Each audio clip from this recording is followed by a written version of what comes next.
Hi friends, welcome back. तो अभी हम देखेंगे अलाउद्दीन के मरने के बाद उसकी 1000 रानियों का क्या हुआ। उसकी 1000 रानियां थी। अलाउद्दीन के बारे में जानकारी।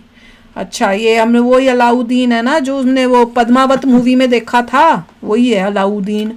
उसकी मतलब उसने इतने 1000 रानियां रखी हुई थी। जहाँ तक मैंने विकिपीडिया में देखा था, इंसाइक्लोपीडिया में मैंने तो देखा नहीं कि 1000 वाइफ्स कितनी थी फिर? 10-15 के करीब समथिंग। और उसने काफ़ी सारे हिंदू राजास को डिफीट करके उनकी वाइफ से भी शादी कर ली थी। तो इतना कुछ था, बट नॉट लाइक 1000 वाइफ्स। बताओ भाई, मुझे नहीं मालूम।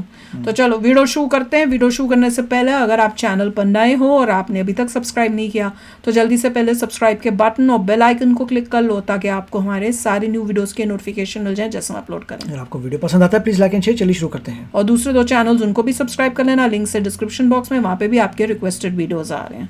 दोस्तों, अलाउद्दीन खिलजी के मरने के बाद उसकी सल्तनत का क्या हुआ? अलाउद्दीन के मरने के बाद उसके हरम की महिलाएं और उसकी मरा कैसे था? कहाँ गईं? क्या उन्होंने किसी और से शादी कर ली या फिर कोई और राजा उन्हें जीत कर ले गया? ये सब बातें आपके मन में भी कभी कभी उठती होंगी कि आखिर खिलजी जैसा चालाक और ताकतवर सुल्तान जिसने औरतों को जीतने के लिए इतनी सारी जंगें की, तो आखिर उसने अपने अंतिम समय में भी अपनी पत्नियों के लिए कुछ न कुछ सोच कर तो जरूर रखा होगा। दोस्तों, आज का ये वीडियो बहुत ही ज्यादा रोमांचक होने वाला है क्योंकि आज हम आपको अलाउद्दीन खिलजी और उसकी पर्सनल जिंदगी से जुड़े कुछ ऐसे रहस्य बताने वाले हैं जो आपने आज तक किसी से नहीं सुने होंगे।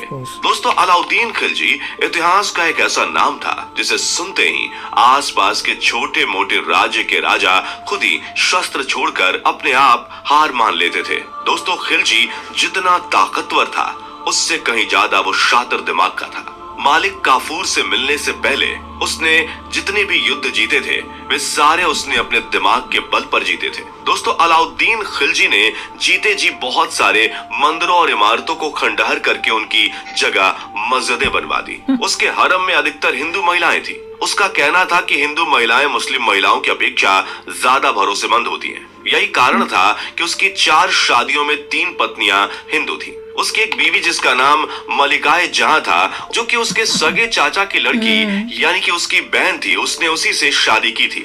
उसने मलिकाए जहां से इसलिए शादी की थी क्योंकि वो अपने चाचा जलालुद्दीन खिलजी की सल्तनत को हथिया कर उनकी जगह लेना चाहता था। मलिकाए जहां से शादी के बाद उसने अपने चाचा यानी कि मलिकाए जहां के पिता यानी कि जलालुद्दीन खिलजी की हत्या करके उनकी सल्तनत को कब्जे में कर लिया और उनकी गद्दी पर राज करने लगा। दोस्तों, ये एक लड़ाई और जीत के तौर पर अलाउद्दीन की पहली सफलता थी। जलालुद्दीन के मरने के बाद जलालुद्दीन की सारी रखैल और उसके सारे सिपाहियों को अपने हक में मिलाकर उन पर कब्जा करके अलाउद्दीन का जज्बा 7वें आसमान पर था। लेकिन कहते हैं ना कि जो इंसान सफलता को पाने के लिए गलत रास्तों का इस्तेमाल करता है वो जितनी जल्दी सफल होता है उतनी ही जल्दी सफलता की सीढ़ियों से नीचे गिरता है। अलाउद्दीन ने अपनी ताकत और चतुराई से जो भी कमाया वो सब मिट्टी में मिलने में देर नहीं लगी।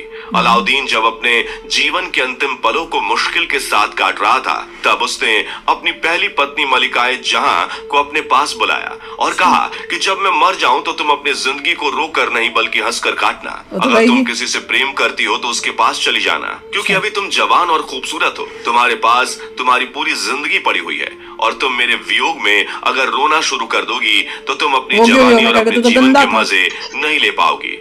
दोस्तों, ये बातें सुनकर लग रहा होगा कि अलाउद्दीन खिलजी कितना नेक दिल था जो कि अपनी बीवी से ऐसी बातें बोल रहा था, लेकिन आपको बता दें कि ऐसा कुछ नहीं था। दरअसल अलाउद्दीन खिलजी के बाद उसके वंश में दूसरा कोई ऐसा नहीं था जो उसकी जगह ले सके और ना ही खिलजी वंश में कोई ऐसा शासक था जो कि अलाउद्दीन के मरने के बाद उसके जैसी ताकत और दिमाग रखता हो। हालांकि अलाउद्दीन के बाद अलाउद्दीन का खास वजीर और उसका प्रेमी मालिक काफूर था जो कि अलाउद्दीन के बीमार होने पर सारे बड़े फैसले लेने लगा था। अच्छा। अलाउद्दीन उससे इतना ज्यादा प्यार करता था कि मालिक काफूर के हर फैसले को वो अपना फैसला बता देता था। यूं तो अलाउद्दीन के बाद उसकी विरासत और उसके पूरे राज्य को हथियाने का पूरा षड्यंत्र मालिक काफूर ने रच ही लिया था। अच्छा। लेकिन सारे राज्य और सल्तनत को पता था कि मालिक काफूर एक हिजड़ा है जिसे 1299 में गुजरात के एक बाजार से खरीदा गया था और वो एक हिंदू ब्राह्मण है जिसकी वजह से अलाउद्दीन के वजीर उससे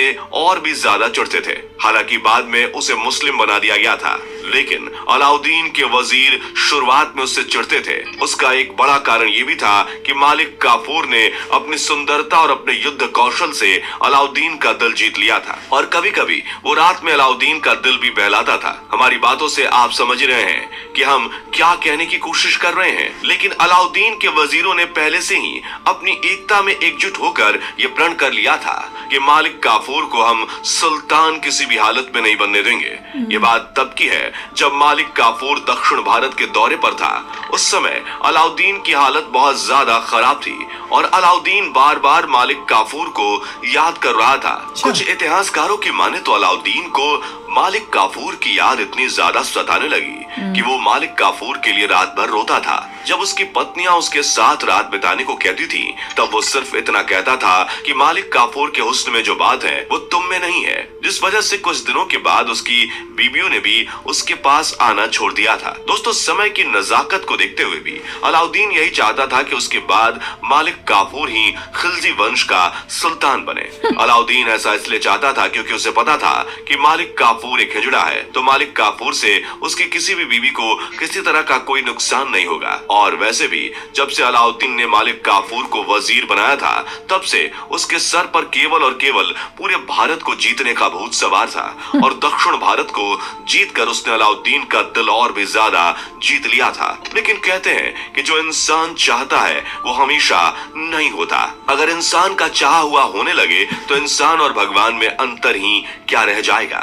इस बात को लेकर अलाउद्दीन ने अपने वजीरों से मालिक काफूर के बारे में बात की तो सबने इस बात का विरोध किया और कहा कि उसने भले ही बाद में इस्लाम कबूल किया हो, लेकिन है तो वो एक ब्राह्मण ही, और क्या पता कल को अगर मालिक काफूर ने धोखे से सभी को मारने की कोशिश की तो फिर हम सब क्या कर सकते हैं। इसके बदले में खिलजी ने कहा कि मैं सालों से मालिक काफूर को जानता हूँ, वो ऐसा नहीं करेगा और ना ही मालिक काफूर हमारी रानियों पर कभी गंदी नजर डालेगा। इस पर एक बूढ़े वजीर ने कहा कि वो एक हिजड़ा है, औरतों पर तो वो वैसे भी नजर नहीं डालेगा, लेकिन सोचिए अगर उसने रानियों को जान से मार दिया तो फिर क्या होगा। ये सारी बातें बहस पर खत्म हुई, जिसका कोई निष्कर्ष नहीं निकला। लेकिन इन सारी बातों के कुछ दिन बाद ही अचानक खबर आई कि अलाउद्दीन खिलजी ने रात में आखिरी सांस ली। ये सुनते ही राज्य के वजीर, जो अभी तक अलाउद्दीन के हर फैसले की इज्जत करते थे और उसके फैसले का इंतजार किया करते थे, उन्होंने बिल्कुल भी देर नहीं की और तुरंत उन सारे वजीरों को खबर की जो राज्य से दूर थे। इस दौरान मालिक काफूर को भी खबर मिल गई। काफूर के पास खबर पहुंचते ही वो महल में आया और खिलजी को दफनाने के बाद ही काफूर ने उसी शाम को ये ऐलान कर दिया कि वो कल सुबह सूर्य उगने के साथ ही राजगद्दी पर बैठेगा। ये खबर सुनते ही सारे वजीरों में अफरा तफरी मच गई और सारे वजीरों ने मिलकर रात में कुछ सैनिकों को बुलाकर मालिक काफूर पर हमला करवा दिया और मालिक काफूर को जान से मरवा दिया। ये वो समय था जब पूरे महल में किसी का राज नहीं था और कोई भी कुछ भी कर सकता था। इसी बीच रात में कुछ वजीरों ने देखा कि महल के बुढ़े हकीम, जो कि रानियों की देखभाल किया करते थे और उन्हें दवाइयां दिया करते थे, वो हरम की रानियों के साथ शारीरिक संबंध बना रहे हैं। अलाउद्दीन जब जिंदा था तब उसे अपने वंश की बहुत चिंता थी और वो सोचता था कि मेरे मरने के बाद कहीं मेरे ही आसपास की रियासत के राजा मेरे राज्य पर आक्रमण करके कहीं उसे जीत ना ले और मेरी रानियों को बंदी ना बना ले। लेकिन उसे नहीं पता था कि उसके ही राज्य के लोग ऐसे हैं जो उसी की रानियों की आंतरिक इच्छाओं को पूरा कर रहे हैं और साथ ही खुद भी मजे ले रहे हैं। अलाउद्दीन के मरने के बाद यह सिलसिला काफी दिनों तक चला। बता दे, अलाउद्दीन अपने आखिरी समय में यौन रोगों से पीड़ित था। उसने जीवन भर केवल और केवल संबंध ही बनाए थे, जिस वजह से आखिरी समय में उसका जो हाल हुआ वो बहुत ही दर्दनाक था। वो जहां से भी निकलता था वहां की हर उस औरत की इज्जत को तार तार कर देता था जो उसके रास्ते में आती थी। कहते हैं जब उसने पश्चिमी भारत के एक छोटे से गांव पर आक्रमण किया तब उसे एक घर में एक छोटी सी बच्ची दिखी जिसकी उम्र करीब 17 साल थी। खिलजी ने उस बच्ची की इज्जत को उसी की मां के सामने तार तार कर दिया था और फिर बच्ची को मार दिया था। कहते हैं कि उस बच्ची की मां ने खिलजी को बहुत बुरी बुरी बद्दुआएं दी थी और उसी के बाद खिलजी का बुरा समय शुरू हो गया था। खिलजी के मरते ही उसके कुछ वजीर जो इस बात को समझ गए थे कि अब इस वंश का अंत होना तय है, वो खिलजी द्वारा हथियाई कुछ जमीन का भाग और कुछ सोना चांदी लेकर अलग हो गए थे, लेकिन कुछ वजीर खिलजी के हरम की रानियों में फंस गए और उनके सौंदर्य और हुस्न में डूब गए और उनसे अपने जिस्म की आग बुझाने लगे, क्योंकि खिलजी वैसे भी कई दिनों से बीमार था और उसके मर जाने के बाद कोई नहीं था जो उसके हरम की औरतों का ख्याल रख सके, जिस वजह से उसके हरम की औरतें दरबान और सिपाहियों को ही अपने कक्ष में बुलाने लगी थीं। लेकिन इन महिलाओं की इच्छाओं को खिलजी के हकीम पूरा करते थे, क्योंकि उनको दवाओं और जड़ी बूटियों की काफी जानकारी थी, जिनको खाकर वो हरम की महिलाओं को पूरी तरह से संतुष्ट कर देते थे। यही कारण था कि हरम की खूबसूरत लड़कियां और औरतें जवान और हष्टपुष्ट सिपाहियों को छोड़कर बूढ़े हकीमों की तलाश में रहती थी। दोस्तों, 1316 ईस्वी में खिलजी की मृत्यु हुई थी और मात्र 4 साल के अंदर ही यानी कि 1320 ईस्वी में खिलजी वंश का खात्मा हो गया, क्योंकि खिलजी वंश दिनों दिन कमजोर होता चला जा रहा था, जिसकी वजह से यासुद्दीन तुगलक ने मौके का फायदा उठाया और खिलजी के राज्य पर आक्रमण कर दिया और पूरे राज्य को जीत लिया। इस तरह से पूरा खिलजी वंश खत्म हो गया और तुगलक वंश का जन्म हुआ। दोस्तों, आपको क्या लगता है खिलजी वंश के खत्म होने की मुख्य वजह क्या थी? हमें कमेंट करके जरूर बताएं। बाय गॉड, ये तो बड़ी शॉकिंग वीडियो थी भैया। नहीं, देखिए, मुझे नहीं लगता ये हिस्ट्री में ट्रू है। पता नहीं, आप ही बताना, मुझे तो नहीं पता। और साथ में डॉक्यूमेंट्री देख लो, बताइए। वही कह रहे हैं, गंदे इंसान का गंदा ही खात्मा होता है। Right. और I जो don't think it was कुकर्म that किए strong हैं, or अगर not. उसने ऐसे कुकर्म किए हैं तो उसी का भुगतान कर रहा है। पर उसके कोई बच्चे ही नहीं थे, मुझे तो यही नहीं पता, उसके कोई बच्चे नहीं थे। इन्वेडर को ग्लोरीफाई करने की जरूरत नहीं होती। पर ईविल कितना था, मैं तो वो देख रही हूँ कि वो तो राक्षस था, राक्षस स्मार्ट। हाँ, राक्षस था वो तो। और वो बारबेरियन कह उसकी बात सकते कर हैं, रहे हैं। मगर इतना नहीं था। पता नहीं भैया, आप बताना।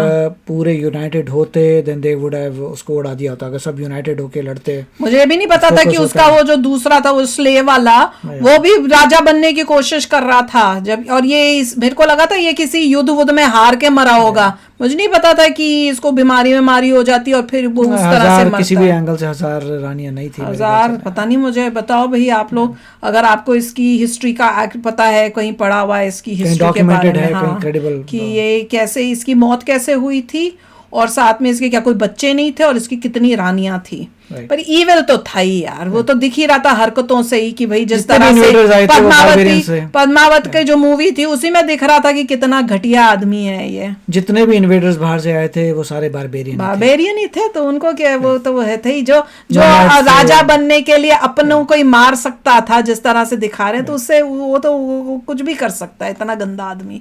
तो चलो यार, आप भी शेयर करना अपने थॉट्स। चलते हैं, मिलेंगे नेक्स्ट वीडियो में बहुत ही जल्द। Till then take care and bye bye. तो अगर आप मेरे इस चैनल पे नए हो तो जल्दी से सब्सक्राइब के बटन को हिट करो और बेल आइकन को क्लिक करो, ताकि आपको मेरा जब नया वीडियो मैं लगाऊं आपको उसके बारे में जल्दी से पता चल जाए।